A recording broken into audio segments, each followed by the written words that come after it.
शांति। आपका प्रश्न है, त्रेता के अंत वाली आत्माओं की कुंडलिनी अनाहत तक पहुंचेगी, ये सच है? अगर उसका उत्तर हाँ है तो एक तरफ तो नीचे के 3 चक्र खोलने के लिए इतना पुरुषार्थ करना पड़ता है, तो फिर उनकी कुंडलिनी वहां तक कैसे पहुंचेगी बिना पुरुषार्थ के? उत्तर है, ये सच है। मैंने ही बहुत प्रश्न के उत्तर में कुंडलिनी चक्र में ये बात बताई है। दुनिया में और किसी ने भी नहीं बताई कि त्रेता की अंत वाली आत्माएं कुंडलिनी अनाहत तक पहुंचेगी। ये बात किसी ने नहीं बताई है। पहले हमने ही रिसर्च करके ये सब बातें निकाली और ढूंढी, तो ये सच है। अभी दूसरा आपका जो प्रश्न है कि नीचे के 3 चक्र खोलने में ही जो पुरुषार्थ करना पड़ता है, तो ऊपर तक कहाँ पहुँचेंगे? तो देखो, आप फिर से ये कुंडलिनी चक्र के टॉपिक सुनो और सेमिनार जो रखा है वो भी सुनो। इसमें मैंने क्लियरली समझाया है, अनाहत चक्र बैलेंस चक्र है। ऊपर के 3 चक्र जो है वो एनर्जी से जुड़े हैं और नीचे के 3 चक्र है वो स्थूल चीजों से जुड़े हैं। तो हम जो भी त्रेता वाली आत्माएं हैं, माना त्रेता तक की आत्माएं हैं, वो आत्माएं थोड़ी ही है। अभी त्रेता तक कोई कर्म की गति नहीं है। वहाँ जो कुछ हमने इस संगम युग पर पुरुषार्थ कर एनर्जी भरी है, वही हम उसके आधार से सत्युग और त्रेता में जन्म लेते हैं, राइट? अभी द्वापर से कर्म की गति है, तो जब हम नीचे के चक्र खुलते रहते हैं, माना खुलते जाते हैं, ऐसे वैसे वो पैरेलल में त्रेता की अंत की आत्माओं का, माना त्रेता का जो भी हमारी एनर्जी है वो भरना शुरू हो जाती है। वो दोनों साथ में पैरेलल चलता है, जो आत्माएं त्रेता तक की है उसके लिए। तो जैसे ये सीढ़ी की तरह है, तो ये जो हमारा सतयुग त्रेता का जो पाठ है वो तो हम अभी संगम पर भरते हैं, और जैसे जैसे हम जैसे मूलाधार से घूमना शुरू होती है, चक्र कुंडलिनी थोड़ी ऊपर उठना शुरू करती है, तो हम त्रेता में भी आगे बढ़ना शुरू होते हैं। फिर जब हम दूसरे चक्र स्वाधिष्ठान चक्र में पहुंचते हैं तो हम आगे और ही पहुंचते। तो ये दोनों पैरेलल चलता है। इसीलिए ये 3 चक्र जो नीचे के हैं, जो दुनियावी चीजों से डिटैच होना है, जो विकार से भरे हैं, उसको जैसे जैसे आप स्थूल का खत्म करेंगे, ऑटोमेटिक सूक्ष्म एनर्जी क्लियर होगी, अरे भरेगी। इसीलिए आप अनाहत तक पहुंचना यही पुरुषार्थ है। तो ये जैसे ही आपके नीचे के 3 चक्र खुलते हैं, आप अनाहत तक पहुंच जाते हैं, तो समझो आप ऊपर ज्ञान तक पहुंच गए, आज्ञा चक्र तक पहुंच गए। इसीलिए फिर वो ऊपर तक घूमना शुरू करेगी। दो ऐसे कुंडलिनी घूमती रहेगी, ऐसे नहीं स्थिर हो जाती है। स्थिर तो तब होगी जब अंतमति सो गति करेंगे तब, लेकिन अभी वो घूमना शुरू करती है। वो घूमते घूमते ऊपर भी जाएगी, नीचे भी आएगी, मूलाधार में जाएगी, स्वाधिष्ठान में जाए, ऐसे घूमती रहेगी, क्योंकि कई जन्मों का लेयर अंदर भरे हैं। तो द्वापर और कलयुग जो है वो मणिपुर चक्र माना अनाहत चक्र के बाद की बातें हैं। इसीलिए ये हमारे कईयों के कुंडलिनी घड़ी घड़ी मूलाधार में चली जाती है, माना आलस्य, अलबेलापन, कर्म भोग सुख, माना दुनियावी चीजों में लगाव, ये विकार घड़ी घड़ी उत्पन्न होते हैं, इसीलिए वो हम त्रेता से ऊपर उठते ही नहीं। ठीक है, तो ये बातें हमारे लिए है। दुनियावी लोगों के लिए तो द्वापर से ही वो आते हैं, इसीलिए उसकी कुंडलिनी तो ऊपर जानी ही नहीं है। उसको तो कर्म के हिसाब किताब तभी शुरू होते हैं जब वो द्वापर से आती है। तो ये बात आपको डिटेल में मैंने बहुत कुछ समझाया है। मैं रोज ये बातें कहती हूँ कि आप यूट्यूब पर जाओ, मेरे इस चैनल में जाओ और सब राज समझो, तो ये बातें समझ में आएगी। और कुंडलिनी चक्र भी हमने हमारी रीत से रखा है। ये ग्रुप में जो भी हम भेजते हैं दुनियावी चीज़ों के या रूटीन की नहीं है, मंथन करके ज्ञान से जुड़ी हुई बातें हैं। ठीक है, ओम शांति।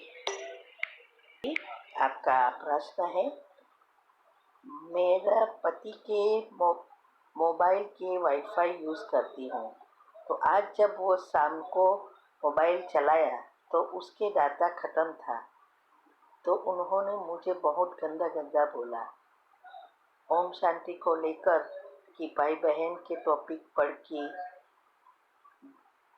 मैं तेरा भाई इस चीज़ को लेकर, विकार को लेकर बहुत कुछ बोला, तो मैं बहुत टेंस हो गई। ये मैं मोबाइल के बिना भी कैसे क्या करूं, प्लीज़ गाइड करें। उत्तर है, देखो ये तो कुछ नहीं है। हमारे इतने सालों के अनुभव से मैं कहती हूँ, जो हमारे साथ हुआ है इसमें तो ये तो एक चींटी की तरह है। इसीलिए इसमें सहन करने की शक्ति, टेम्पररी चुप रहने की शक्ति, टेंशन ना होने की शक्ति, ये सब चाहिए, तभी हम आगे बढ़ सकते हैं। पहले पहले मेरे से भी ऐसा ही होता है। तो आप काम करो कि अपना मोबाइल खुद चार्ज करवा लो। 1 GB का भी आता है, आधा GB का भी आता है, ऐसा कोई लगा लो और खुद 2 महीने का 3 महीने का चार्ज करवा लो। यही सबसे अच्छी चीज़ है। छोड़ दो, उससे साथ जोड़ना बाद में मैं डिटेल में बताऊंगी। ओम शांति। ठीक, आपका प्रश्न है, मेरी स्लीप साइकिल डिस्टर्ब हो गई है। विधि पूर्वक सोते हैं, फिर भी नींद 1-1.5 घंटे के में पूरी हो जाता है, फिर सो गए तो अमृत वेला मिस, क्या करूं? उत्तर है, देखो ये स्लीप साइकिल डिस्टर्ब होने का कारण आपकी दिनचर्या मनचर्या अच्छी रीति सेट नहीं है।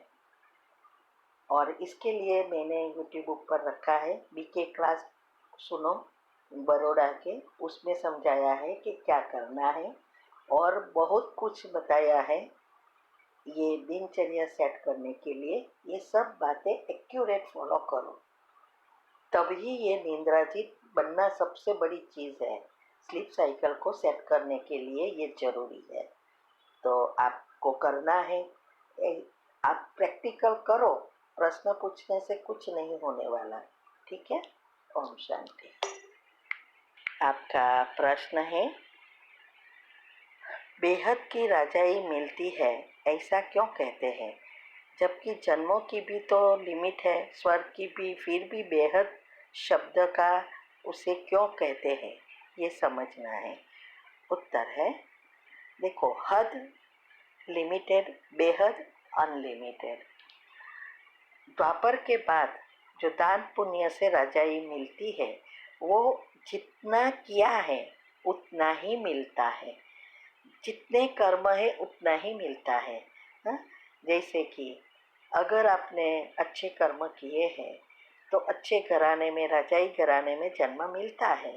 लेकिन जैसे ही एक कर्म का पुण्य खत्म हो जाता है, फिर से आपकी बेगारी पाठ शुरू होता है। ये किसी को नहीं पता कि कितना साल या कितना जन्म हमें ये मिलने वाला है, तो उसी जन्म में ख़त्म हो जाता है।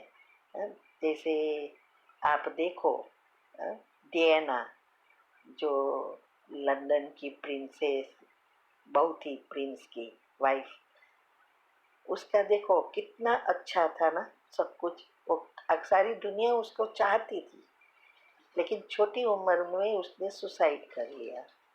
तो उतना ही उसका कर्म पुण्य था जो राजाई घराने में जन्म लिया और राजाई भोगी, लेकिन बहुत छोटी उम्र में उसने शरीर छोड़ दिया। तो ये ऐसा होता है। जबकि बेहद की मना सतयुग में जो सतयुग त्रेता में जन्म लेते हैं, इसमें भी जो सतयुग वाली आत्माएं हैं जो पहले से आती है, वो बहुत समय राजा बनते हैं। और उसका ऐसा नहीं बीच में राजाई खत्म हो जाती है, नहीं, उसकी सारी राजाई वो भोगते रहते हैं। तो जो पहले जन्म वाली आत्माएं हैं, माना जो पहले जन्म से राजाई घराने में आती है, पहले जन्म वाली नहीं, लेकिन पहले जन्म से राजाई घर में आती है, वो हर एक जन्म में राजाई भोगती है। ऐसा त्रेता वाली, अरे सॉरी, द्वापर से आने वाली दान पुण्य से बनने वाली आत्माओं का नहीं होता है। इसीलिए बाबा कहते हैं ये बेहद की है, जो लंबा समय चलती है और पूरा सुख भोगते हैं और जो कोई चीज़ की कमी नहीं होती है, ऐसी बेहद की राजाई कहते हैं। ओम शांति। का प्रश्न है, हमने अपने अंदर ज्ञान तो बहुत भरा है, किसी भी सिचुएशन में कैसे बोलना है ये भी हमको पता है, लेकिन जब कोई ऐसी सिचुएशन होती है जिसमें हमको कुछ अच्छा या सही बोलकर बाबा की सर्विस करनी है चाहिए, उस वक्त दिमाग में नहीं आता कि क्या बोले, मतलब मौके पर नहीं बोल पाती। इसका क्या कारण है? उत्तर है, देखो ज्ञान तो सबके पास पड़ा है। बाबा भी कहते हैं ना, मैं तो बाबा कहते हैं कि मैं सब कुछ दे देता हूँ जैसे वो मेरा बच्चा बनता है, लेकिन समय पर यूज करने में ही तो नंबरवार है। तो ये आपके साथ भी ऐसा, आप ज्ञान स्वरूप नहीं बने हो, ज्ञानमय बने हो, लेकिन ज्ञान स्वरूप बनना है। तो ये ज्ञान स्वरूप बना, जब आप उसके बारे में सोचो वो उसका जवाब आ जाए, सब चीज़ें बाहर निकालना शुरू हो जाए। और ये होती है हमारी दिव्य बुद्धि में। तो पहले स्थूल सूक्ष्म बनेगी, स्थूल से सूक्ष्म बनेगी, तो ऐसा होता है, लेकिन दिव्य नहीं बनी है। और ये सब बातें दिव्य बुद्धि कैसे बनाए उसका भी हमने यूट्यूब पर रखा है। और ये सब बातें एक एक बातें सुनते रहो, समझते रहो, टॉपिक लिखते रहो, ये सब करते रहो। आपको लगेगा मुझे तो सब पढ़ते हैं सुनते, तब ऐसा लगेगा सब पता है, लेकिन अगर जो समय पर याद नहीं आता तो इसका मतलब अभी तक स्वरूप नहीं बने हो। तो ये आप, इसलिए मैं कितनी बार कहा 6 महीना ये करो। आपको तो मेहनत भी नहीं करनी है, सब मंथन करके हमने रखा है, सिर्फ उस बातों को समझने में इंटरेस्ट लेना है और उसके पीछे पड़ जाना है, एक धुनी हो जाना है। ये सबकॉन्शियस माइंड के रूल्स है, 10 नियम है सफलता के लिए, वो भी हमने रखे हैं। ये सब फॉलो करो, तब आप ये ज्ञान नेचुरल हो जाएगा।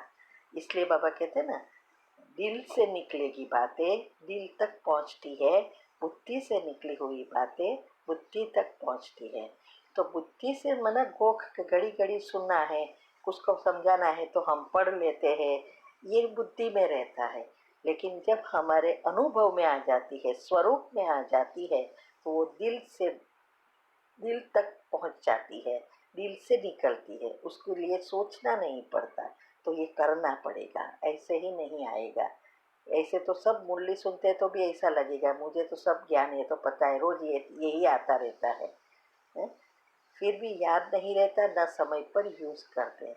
तो ये सब बातें हमने यूट्यूब पर रखी है, आप सुन सकते हो। ओम शांति।